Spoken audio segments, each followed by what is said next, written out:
A wife is her husband's housemaid. If she disobeys, it's divorce. My husband, Tom, stole my black card and went on a spending spree, taking advantage of me. Taking advantage of the fact that I'm working, they're vacationing abroad. I can't stand being disrespected like this. Sure, I replied, seething with anger, and while brushing off his call, I began to hatch my frightening revenge plan. I'm Holly Smith. Once a top star in the USA, a former actress who dazzled the world. I even made it to Hollywood, captivating men globally and making headlines overseas. My fame was truly astounding. I left the limelight when I married Tom. He was my ex-manager and aide. He expertly supported me in my globe-trotting career, handling everything from my health to my private life. He's still helping with my current business ventures. Now, we jointly run several fashion stores. I left the limelight 10 years ago, at 21. My decision to retire at the height of my fame created a media stir. Die-hard fans were even showing up at my door. I got flooded with fan mail daily, pleading with me not to quit, and my departure even sparked a societal buzz. Despite numerous baseless rumors and tabloid stories, Tom and I tied the knot in sheer happiness. Everyone around me supported us. Right before retiring, I launched my fashion label, and now Tom works for me. He is in finance while I thrive as a shrewd businesswoman, pushing our models to success. Our life seemed idyllic. But recently, Tom's been acting strangely. He constantly sighs in exhaustion at home, giving me these defeated looks. Tom, what's the deal? You've seemed down. Anything wrong at the office? I knew he was prone to bottling things up. So, in our moments together, I often checked in on him. He's not one to openly share problems, always waiting for me to intuitively step in. Though it could be tiresome, I never begrudged it, as he had handled my complex issues too. My appreciation always trumped any irritation. You know, I'm sick of being the sidekick, always doing what you say. He blurted out unexpectedly, catching me off guard. What's this all about? You've never mentioned anything like this. Tom often lashed out at me with his words. It was a sign of his frustration being misdirected. Tom starts saying things like this when he's swamped with work.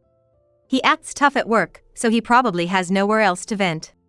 I remember lashing out at him many times when I was an actress. So I understand how he feels. But still, his unexpected words shook me, and I found my voice trembling. I've been holding back. Holly's always busy, and I'm just being supported. Tom may earn more than the average person, but he's still just an employee at our company. I earn more than him. But I never thought it mattered who earned more in a marriage. His words were a shock to me. Even when you come home, you're all about work, hardly paying any attention to me. When we go shopping, you just buy whatever you want. How do you think I feel watching that? Despite appearances, I've been really patient, you know? Why can't you be more considerate? Tom looked at me with dissatisfaction, his lips pursed like a spoiled child. Frankly, his words irritated me. Our household is almost entirely supported by my income. His salary is his to use as he pleases, as I told him. It's my way of thanking him for all the trouble he's gone through and the support he's given me. There were times when he supported me financially during our poorer days. I wanted to repay him for all the times he sacrificed his personal time for me, right up until the day I retired. It hurts to hear such ungrateful words. The clothes and accessories I buy are from the savings I manage. If anything, I'm the one making sacrifices. This thought sparked anger in me. Holly, you're too free. I want more time off, and I want to travel leisurely. The salary's good since joining the company, but there's just no time. I left showbiz and joined your company to support you, Holly. Don't I deserve more gratitude? Stop prioritizing your own time and give me a break. When I retired, he stayed in showbiz, saying he'd continue being a manager. But once my business took off, Tom changed his tune, wanting to support me. If I join the company and stay by your side, Holly, you won't be lonely. I want to be there for you. I wanted to spend time with him, so I let him join. I never asked him to, so why am I being treated this way? Is this life still not enough? Isn't he being too selfish? As I thought this, Tom made a suggestion, as if to add insult to injury. That's it. My parents' 60th is coming up. Can I get some time off for a celebration? That's all I ask. I won't be selfish anymore. But I want 2 weeks off. I want to take them on a trip to Japan. They've never been, and I want to show them the tasty food and beautiful sights. I braced myself for what he might say, but his unexpected request made me blink. And I felt something off. 2 weeks off is nothing big, something he could easily request at work without making such a fuss. Our company is known for being fair. No one would begrudge a leave request, and we're well equipped to handle someone's absence. Yet, he makes a scene and negotiates directly with me. Something's not right. But these are just suspicions. Nothing concrete. I tried to calm my irritation and responded coolly. I'm okay with that, but I can't make it this year. There's a crucial fashion show for the models in my agency, and I also need to prepare for the Paris collection.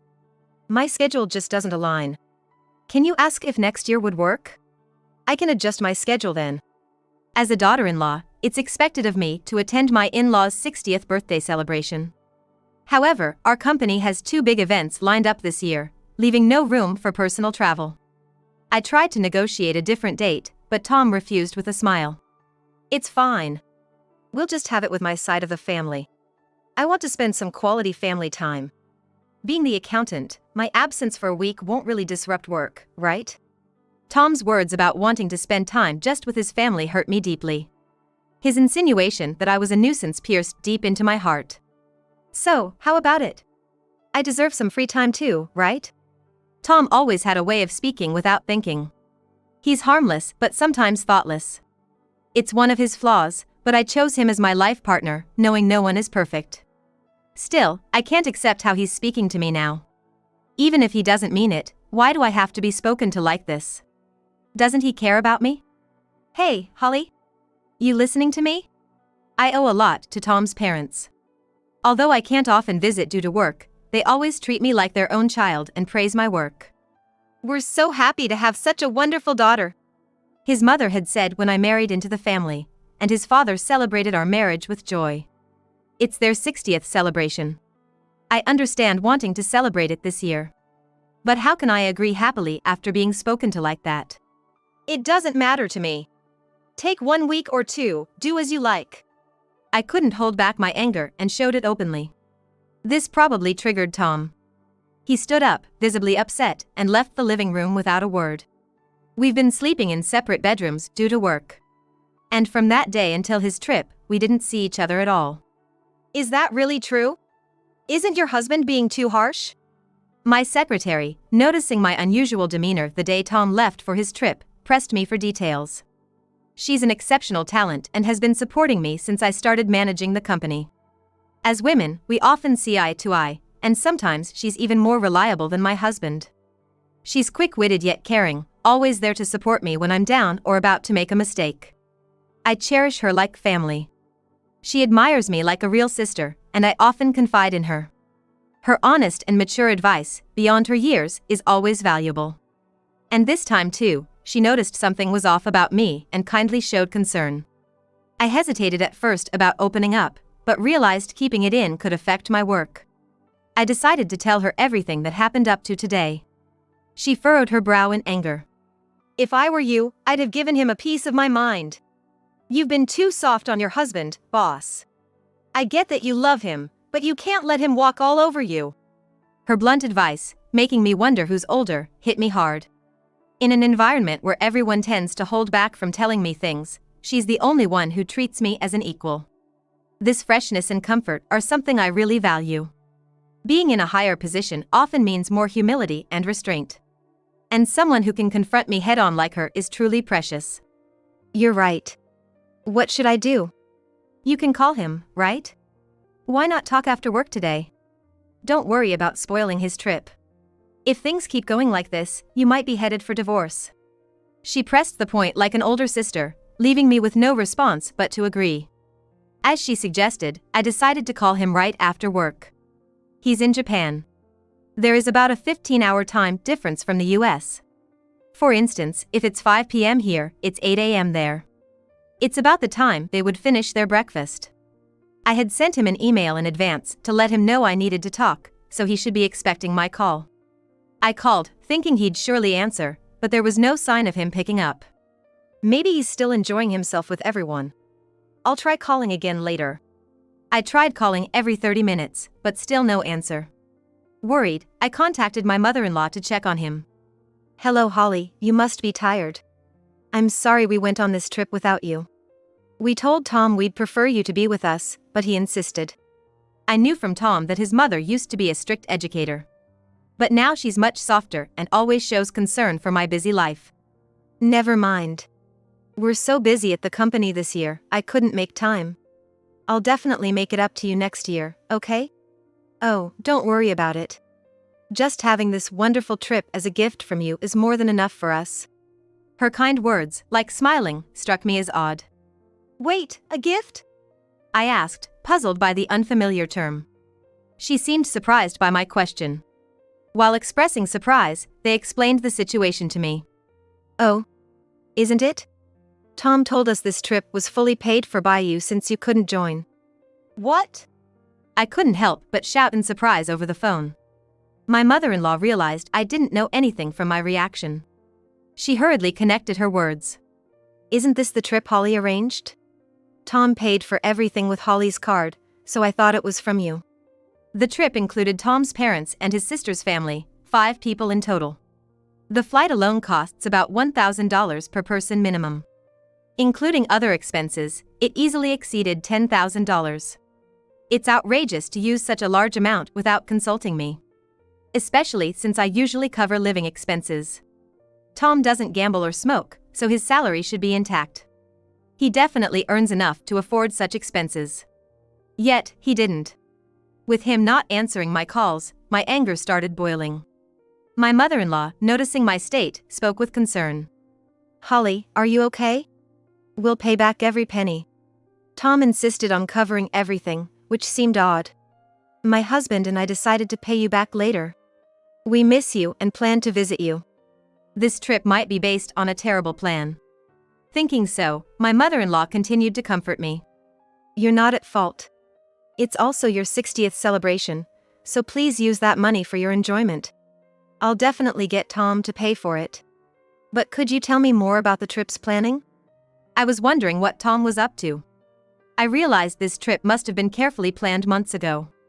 Tom was using me without my knowledge. At that moment, I started to suspect him.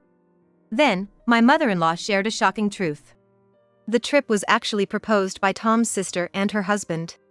To my surprise, it was Tom's sister and her husband, who always criticized me, who initiated the trip. Tom's brother-in-law, an executive at my rival company. He looked down on me for being a female CEO. Due to her high pride, Tom never stood up to his sister.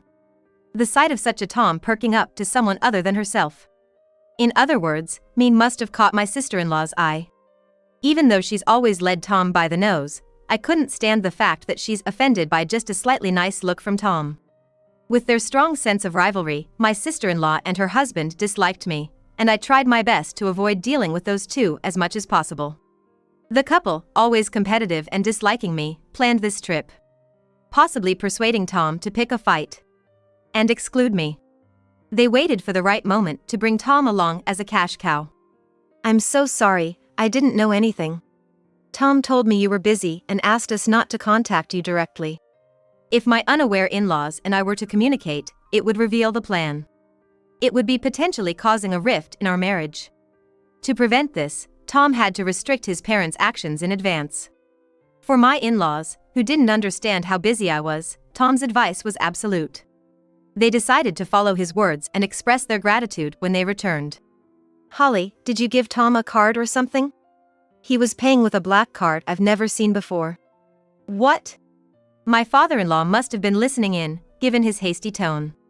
He asked me a question that had been on my mind. The moment he mentioned a black card, I checked my safe. The black card he referred to was the company's Vital Black Card. It is an important card used by our company. Accessible only by Tom and me, who knew the safe's password. I never thought Tom would commit such embezzlement, but the card that should have been there was missing. Tom, being in charge of finance, could easily manipulate records. He was misusing company funds. Realizing this, my anger peaked, and I shared the story with my in-laws. They must have been shocked, going pale. My mother-in-law became panicked. "What should we do? Are we complicit in this embezzlement?" We'll return to the US with Tom immediately. We're as guilty as he is, even unknowingly. We'll accept our punishment once we're back. My father-in-law, a man of strong responsibility, said. I shook my head, refusing his words. It was all engineered by Tom's sister's family and Tom. My in-laws weren't to blame. I couldn't punish them. No need for that. You were just manipulated by Tom. You're not at fault. But I can't let them off the hook. We don't need punishment, but could you help me with something? What? I've turned a blind eye to Tom's actions until now. That's my fault. He's taking me for granted, thinking he can get away with just an apology. This isn't just a marital issue, it's a company issue. We need to teach him a lesson. All right. We'll do whatever we can to help. So, we started plotting a revenge plan. I was surprised by my own cunning, but my love for Tom had died. Now only hatred and anger were surging through me. Initially, my in-laws were hesitant about this horrible plan. But they also have Tom's responsibilities as parents. And finally, they resolved themselves as parents. They agreed to be my allies. Amidst this meeting, Tom unexpectedly called. I ended the call with my in-laws and answered Tom's. What's up? We're enjoying a family-only trip, so what's this important talk about? Tom's sarcastic tone only fueled my irritation. You took your time calling. Did you go a little wild? Huh? No way. Just having drinks at a nearby bar with Mom and Dad. This confirmed he was lying. I had just spoken to his parents, and there was no noisy bar sound in the background. Besides, they had no reason to lie to me. He was probably out causing a ruckus with his sister's family. His words, erasing all the time and relationship we had built, cooled my feelings entirely. Oh, really? By the way, Tom, you haven't been doing anything with the company's expenses, have you? His demeanor changed instantly at my unexpected question. What's that all about? His tone, usually lighthearted, became dead serious. Was this his true nature? Seeing his attitude shift, as if he now saw me as an enemy, I faced him with equal firmness. Just checking, since there'll be an audit at the company soon. Are you suspecting me? His defensive reaction showed his guilt. I couldn't help but laugh at his poor response. What's wrong? I was just concerned, and you're talking about suspicion. Did you do something wrong? No. Anyway, the house isn't in a mess when I get back, right? Realizing he was digging himself deeper, he suddenly changed the subject. His actions only made him look more suspicious. I was almost impressed by his foolishness. Who knows? I've been busy with work too. Give me a break. I hate coming back to a dirty house with bugs. A wife is her husband's maid. Disobey and it's divorce. Even our executive says that to his wife. Looks like I might have to do the same, right? You wouldn't want that. So, keep the house clean. I had never seen him getting along with the executive. His current words were probably all his own thoughts. But aware of his weaker position, he used the third person to express them. His patheticness made me sigh. Sure. I'll keep that in mind. There was no need to talk to him any longer. Tom clearly looked down on me. Even embezzling company funds. Embezzlement is a serious crime, and I could take him to the police. No mercy, even for a spouse. But that alone wouldn't satisfy me. After ending the call with Tom, I immediately phoned a certain place. The next day, while busy preparing for the fashion show, I was bombarded with calls. Of course, it was Tom. I noticed his calls late at night while I was out for a reason, accompanied by my secretary. Luckily, she was driving, so I answered Tom's call. You're late. What have you been doing? His voice was rougher than I'd ever heard, surprising both my secretary and me, who were listening on speaker. What do you mean? I was working. Did you do something yesterday? Do something? Like what? Don't play dumb. Tell me the truth. What did you do? Tom was in complete panic, and in the background, I could hear several Japanese men confronting him, along with my sister-in-law and her husband. Sounds noisy. Something wrong? No, it's just, Tom, who had been blustering, suddenly began to stammer. He realized that admitting anything would put him in a very disadvantageous position. His odd behavior made me explain to him what was coming. Time to give him a taste of despair. Too bad, Tom. You were supposed to be having a blast in Japan, but it seems your dream turned into a nightmare overnight, huh? But it's what you deserve for misusing someone else's money. You did something, didn't you? As he reacted weirdly, I revealed what I had done the day before. I had contacted the president of the credit card company I was contracted with. Despite being after hours, he agreed to help me due to our long-standing relationship. He immediately suspended the company's credit card. If a credit card is misused, the company doesn't have to pay the store, leaving the store at a loss. However, Tom had arranged to pay the entire bill at checkout, so with the card blocked, he couldn't pay and was now being interrogated by the hotel receptionists. Tom, Mom and Dad have already checked out. The taxi I reserved for them left with them, so there's no one coming to pick you up. My sister-in-law, who was cornered, bombarded Tom, asking what to do next. Hearing this, Tom panicked even more and directed his anger at me. How can you do this and think it's okay? You ready for a divorce? Go ahead. I'd rather not have a husband who embezzles company funds. I've already spoken to a lawyer, and we're moving forward with divorce proceedings. What? Tom was visibly shaken by my unflappable demeanor. I've overlooked so much of what you've done, Tom. There was a time when you supported my work, and I was grateful. But I've reached my limit. My patience is exhausted. That can't be. Realizing he was in an absolute crisis, Tom finally understood my fury and let out a pitiful cry. The receptionist relentlessly demanded payment from Tom and his group, who were now cornered in despair. None of them could speak Japanese, relying on a guide for communication. Listening to their situation, I suggested switching the call to me. No one there speaks Japanese, right? Let me talk to them for you. You're going to help?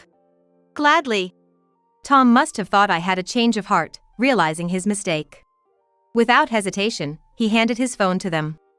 I explained the situation to the receptionists in Japanese, and they quickly grasped it, seeming quite cooperative. To ease their worries, I also gave them my contact information, which my secretary noted down. They happily agreed to my proposal. After a friendly chat, they returned the phone to Tom. What happened? Did you sort it out? Yes, I've taken care of it. Now it's up to you guys. Really? You're a lifesaver, Holly. I love you. He then hurried off, apparently called by the receptionists. Tom, clueless, ended the call and followed them. Are you sure about this? It probably won't end well. Perfect, right? It's ideal for them to see hell. An hour later. As expected, I received a barrage of calls again from Tom. When I answered the call, Tom was on the line, his voice filled with pitiful anguish. Holly, what's going on here? What is this place? Crying out, he showed me via video call the image of a slum area in Osaka, Japan. The image of Skid Row's. Tom and his sister's family were stripped of their belongings and in a pitiful state, caught by those guys. Being taken to what's considered the most dangerous place in Japan was honestly unexpected. When I was talking to the receptionist, he said, I was a big fan of you. I'll prepare a harsh punishment, just leave it to me. But I never expected it would be this place. I laughed out loud at the unexpected location. Lucky you're still alive in Japan's most dangerous place. It's a miracle, really. What? Wait, Holly! What's this about? Explain yourself and come help us right now. Since it's a video call, they can probably hear everything clearly. Behind them, many homeless people were surrounding Tom and his group, causing a commotion. You guys were causing trouble for Holly. You reap what you sow, time for reflection. Added my in-laws, joining the call, surprising her. Mom? Dad? What are you doing? A friend of Holly's flew us back in a private jet. We returned to the US, and Holly picked us up. We realized you were trying to set Holly up. We asked her to do as she pleases with you guys. As they said this, the onlookers behind them started confronting Tom's sister and her husband. The people living in Skid Rows are ruthless. If you wear anything valuable, even women are not spared. They were raising their voices while making a video call in such a dangerous neighborhood. It's no surprise they became perfect targets. I addressed the crowd in Japanese, loud enough for them to hear. telling them these men were using my card illegally and treating me horribly every night. I encouraged them to do as they pleased with them. The locals, getting into the spirit, eagerly agreed to give them a hard time. Suddenly, the call ended, perhaps because someone snatched the phone. Afterward, Tom and his group lived in the Skid Row, terrorized daily. And used like slaves by the locals, without money to return to the US. They were essentially trapped abroad. I confirmed the subsequent events with the hotel reception.